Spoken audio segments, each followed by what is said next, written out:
Welcome to the Deep Dive. This is where we take the sources you send us, and we'll pull out the really fascinating bits. Forget wading through texts. We give you the core stuff. And today, you're in for quite a story, an ancient one. It's a good one. We're looking at a king obsession, a really dangerous mission. Mysterious sounds in the night. Right, and potentially a massive sacrifice. It's got a lot going on. So the sources you sent, excerpts from, let's see, Aññatarapurisa Vatthu, and a PDF on Aññatarapurisa Vatthu. Yeah, exactly. These are historical texts. They give us a real window into, past beliefs, how society worked back then. Our mission for this deep dive, then, figure out the main story, what makes these characters tick. And explore any surprising parts. Because there are definitely some twists. Oh, yeah. Supernatural stuff, moral questions. It gets pretty deep. It really does. It takes some unexpected turns. Okay, so where does it all kick off? You mentioned a king. Right, King Pasenadi of Kosala. The story starts with him in this huge procession. Very grand. Oh, yes. Riding a magnificent white elephant. A big symbol of power, prestige. Got it. So king, elephant, procession, and then... And then as he's processing, he looks up, sees a woman watching from like a 7-story mansion. 7 stories. Fancy place. And he sees her. And he's instantly captivated. The text says it was as if the full moon had entered a cloud bank. Wow, that's poetic. So his mind is just gone. Completely consumed. It says he actually almost falls off the elephant. No way. Off the elephant. Almost. Yeah. Which, really shows how completely smitten he was. Instantly. That really drives it home. But I mean, for a king... Wouldn't that look bad? Losing your composure like that? Well, yeah, royal dignity and all that. But I think it also just shows how powerful basic human emotions are, king or not. True. So he gets back to the palace, still talking about her. Absolutely obsessed. First thing he does, sends a trusted minister. To find out who she is. Specifically, is she married? That's the key question for him. Right. And the answer comes back. She is. She's married. Okay. So a problem for the king.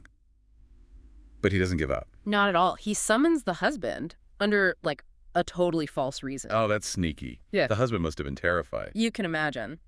The text says he was filled with dread. He suspects why he's being called, but what can he do? He has to go. He shows up, pays respects. And the king, instead of, giving him some normal task, offers him a job in his personal service, gives him a shield, a weapon. Okay. Sounds okay so far, but there's a catch. A huge catch. The text is really blunt here. It says the king's plan was to somehow accuse him, kill him, and take his wife. Wow. Just like that. Straight up murder plot. Was that, normal for kings back then, or is it particularly bad? I mean, kings had a lot of power, sure, but this kind of blatant treachery. Yeah.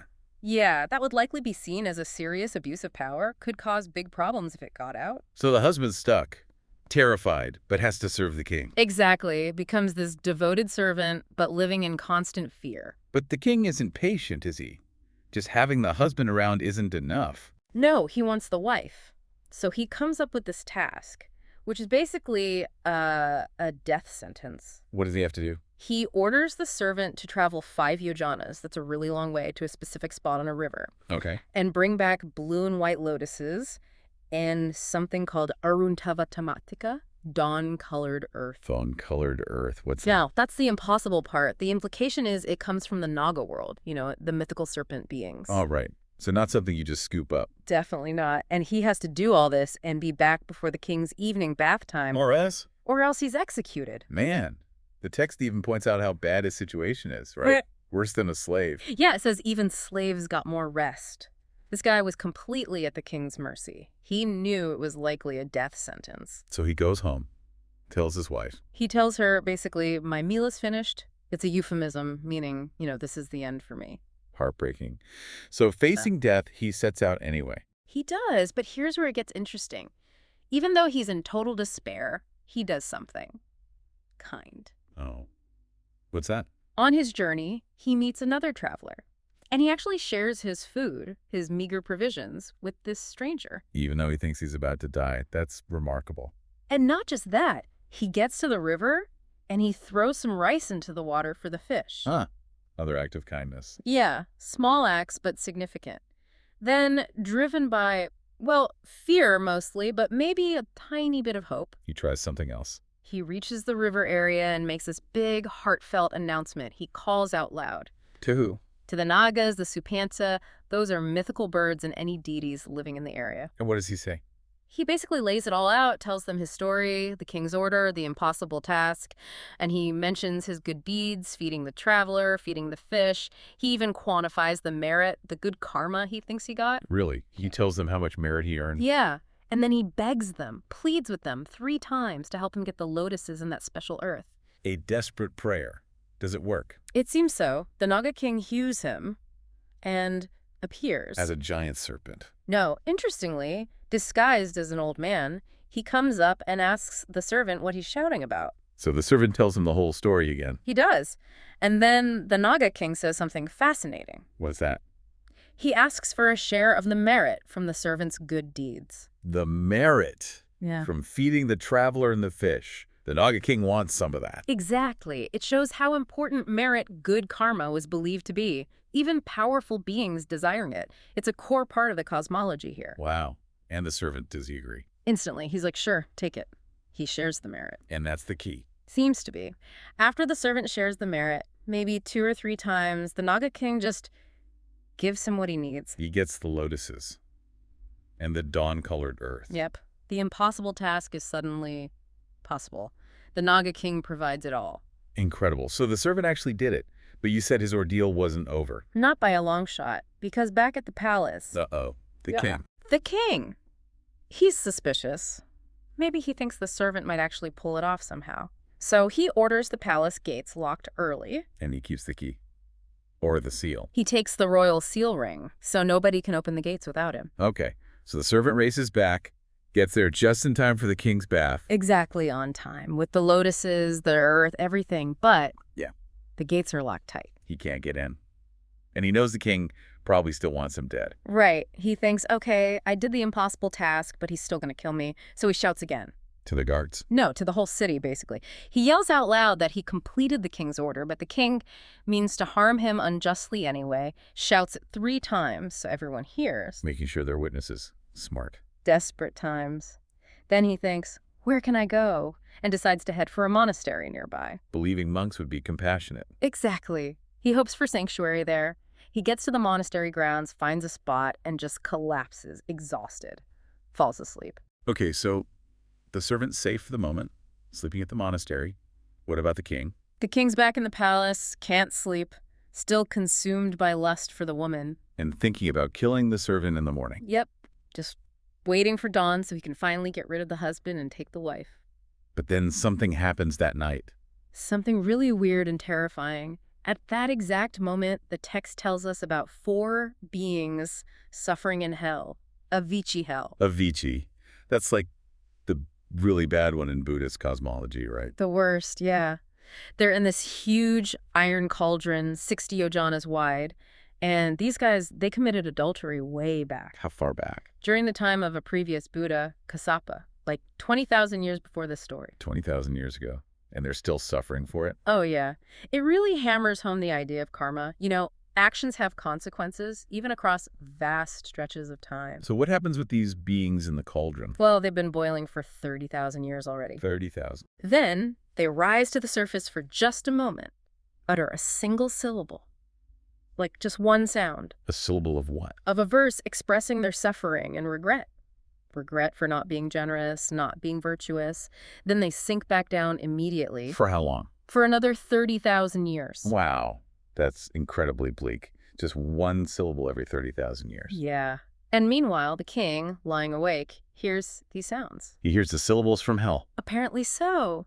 These terrifying sounds, doop, doop, sa, not so, just these fragments drifting through the night. And he's terrified. Completely freaked out. He thinks it must be an omen. Is he in danger? Is the queen, is the kingdom going to fall? He can't sleep a wink after that. So comes the dawn. First thing, he calls his Brahmin advisor, the court priest, basically. And tells him about the sounds. Describes the sounds, do, sa, na, so, and asks him, what does this mean? Is something terrible going to happen? And the Brahmin. Does he know? Well, probably not. But he can't admit that, right? His job, his wealth depends on him seeming wise. Oh. So he pretends. He pretends. He makes up this dire prophecy, tells the king, yes, your majesty, these sounds mean grave danger. Your life is threatened. Oh, no. And what's the solution, according to the fake prophecy? This is the really horrific part. He advises the king to perform a massive sacrifice, a sacrifice of all living beings. All living beings. What does that even mean? It means rounding up hundreds and hundreds of animals: elephants, horses, bulls, cows, goats, sheep, chickens, pigs. Okay, awful enough. And even boys and girls. Humans. What? Sacrifice children? That's what the Brahmin advises, and the king, terrified for his own life, agrees. He orders it done immediately. This is horrifying. The text describes this scene. It does. Quotes from another text, the Kosala Sayuta, pictures thousands of animals tied to stakes, servants crying, forced to prepare for this slaughter. Just unimaginable suffering. The whole city must have been in chaos. Total despair. The sound of weeping and mourning is compared to the sound of the earth itself collapsing. Is there anyone who can stop this madness? Thankfully, yes. Queen Malika. The chief queen. Yes. She hears all the commotion, sees the king is clearly not himself, very distressed. She goes to him. And asks what's wrong. Gently, yes. Asks why he's in such a state. So he tells her everything. The sounds, the Brahmin, the sacrifice he thinks he needs. He lays it all out, convinced this terrible sacrifice is the only way he'll survive. And Queen Malika's reaction. She doesn't hold back. She basically tells him he's being incredibly foolish. Really? She confronts the king like that? She does. Questions the logic. How can you save one life by destroying countless others? And she criticizes him for trusting this blind Brahmin, as she puts it. Good for her. So what does she suggest instead? She tells him, look, forget the Brahmin. Go see the Buddha. Ah, the wise counsel. She says the Buddha is the foremost being, knows past, present, future, everything, and he's nearby at the Jetavana monastery. She urges the king to seek his wisdom. Does the king listen? He does. Maybe her reason cuts through his fear a bit. He goes with her, in chariots, straight to the monastery. But he's still scared. Oh, yeah. So scared that when they get there, he can barely even greet the Buddha properly. Just pays homage silently and sits down, terrified. So the Buddha speaks first. Yes, the Buddha initiates, asks the king why he's visiting during the day, which was unusual. But the king is just silent, still frozen in fear. So Queen Malika has to explain. Exactly. She steps in and tells the Buddha the whole story.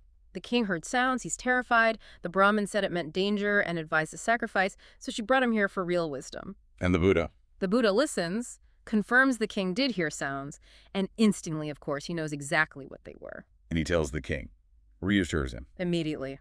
Tells the king, don't worry, there's no danger to you. He explains the sounds weren't omens for him at all. So what were they? They were the sounds of those beings suffering in hell. The lamentations from the iron cauldron. The 4 adulterers from Kasa Buddha's time. Precisely. The Buddha recounts their story, the 20,000 years of sensual indulgence, the adultery. And the consequence. 60,000 years in Avicii hell. Right. He explains that the sounds the king heard, do, sa, na, so, were just fragments of verses they managed to utter. Verses of regret. Deep regret. About wasting their lives, not doing good deeds. The Buddha actually recites the full verses for the king, explaining what each syllable stood for: suffering, remorse, the pointlessness of their current state. And he confirms how long this goes on. He does. He makes it clear they've already done 30,000 years like this, and they have another 30,000 to go in that cauldron. Just endless suffering from their perspective. Is there any hope mentioned? Well, the Buddha does mention that one of them, even amidst the suffering, holds on to a future hope. Which is? A hope to someday, eventually, be reborn as a human again, and this time, live a life of generosity and virtue. Do good deeds. So hearing all this, the real story behind the sounds, the explanation of karma and consequences, how does King Pasenadi react? He's profoundly affected. Horrified, yes, but also enlightened by it. Especially about the consequences of sexual misconduct. He realizes the gravity of his own desires for the servant's wife. Absolutely. And he makes a resolution right there. Tells the Buddha he'll never again lust after another man's wife. He gets it now. He even says something about the night, doesn't he? Yeah, he remarks to the Buddha, now I understand how long the night is, because he spent it awake, terrified. And the servant? Yeah. The one who ran to the monastery? Was he there? Yes, he was. He'd taken refuge there and overheard the whole conversation between the king and the Buddha. Imagine his relief. Immense. He speaks up too, expressing his relief at escaping death. And he says something similar to the king. He says, now I understand how long a yojana is, because of that terrible forced journey he endured. Wow. So the king understands the long night of fear. The servant understands the long journey of hardship. And the Buddha ties it all together. He uses their experiences to teach a deeper lesson about perception and suffering. He says, basically, for someone awake and waiting, the night seems long. For someone exhausted, the road seems long. But for fools, for people who don't understand the true Dhamma, the true nature of reality, and the path to end suffering. For them, Sasara, the whole cycle of birth, death, rebirth, suffering that seems endlessly long. And he puts this into a verse. A very famous verse. Long is the night for the wakeful. Long is a league for the weary. Long is Sasara for fools who do not know the true Dhamma. Powerful. And he explained it further. Yes, he broke it down. How our state of mind, discomfort, longing, spiritual effort makes the night feel long. How tiredness makes the journey feel long. And how ignorance of the path to liberation makes the cycle of suffering feel endless. And this teaching had a real impact. A huge impact. The text says the servant, listening to all this, actually attained the first stage of enlightenment right then and there. That's the one. And many other people listening also reached various stages of understanding. It was a really beneficial teaching for everyone present. So the king changed by this encounter. What did he do when he left? First thing, he ordered the release of all the animals and people rounded up for the sacrifice. Thank goodness. A direct result of the Buddha's wisdom. Absolutely. And you can imagine the reaction. The people set free, men and women were overjoyed and incredibly grateful to Queen Malika. For saving their lives with her intervention. Exactly. Later that evening, people were gathered, praising her wisdom, talking about how she prevented the tragedy. And the Buddha commented on this. He did. He acknowledged their praise and then told another story, a Jataka tale, about one of Queen Malika's past lives. Showing she's always been wise. Pretty much. In that past life, as Queen Dhammadina, she did something very similar, intervened with wisdom and skillful arguments to stop a king's son from carrying out a mass sacrifice. So this pattern of wisdom and compassion runs deep. It does. That story also involved a tree deity who was the Buddha in a past life and the god Saka. It reinforced the same message. That killing is always wrong. It never leads to good outcomes, only to long-term suffering and grief. The Buddha summed it up with another verse. If beings knew that birth leads to suffering, they would not kill living beings. Those who kill living beings grieve. So wrapping up this deep dive, what are the big takeaways? Well, clearly, the danger of unchecked desire, like the king's obsession, that's a big one. And contrasted with that, the importance of wisdom and compassion, like Queen Malika showed. Definitely. And the whole story is woven through with this ancient Buddhist understanding of karma. Actions have consequences, sometimes vast, echoing from the past, like those sounds from hell. The surprising elements really stand out, too, those sounds being real echoes of suffering. Right. And the queen being the pivotal figure, the voice of reason. And the Naga king stepping in, prompted by just a simple act of kindness from the servant. It makes you think, doesn't it? How did these old teachings about desire, consequences, compassion, how do they apply to us now, to the choices we make? Yeah, it really pushes you to reflect on our own actions, our own motivations, and the power of wisdom, maybe, to guide us away from causing harm towards something better. A more compassionate way of being, perhaps. And like you said, there's probably even more depth to these texts we didn't get to. Oh, for sure. This is just scratching the surface. Plenty more there for you, the listener, to explore if you're interested. Definitely food for thought. Oh. Thanks for joining us for this deep dive. My pleasure. Until next time, keep digging deep.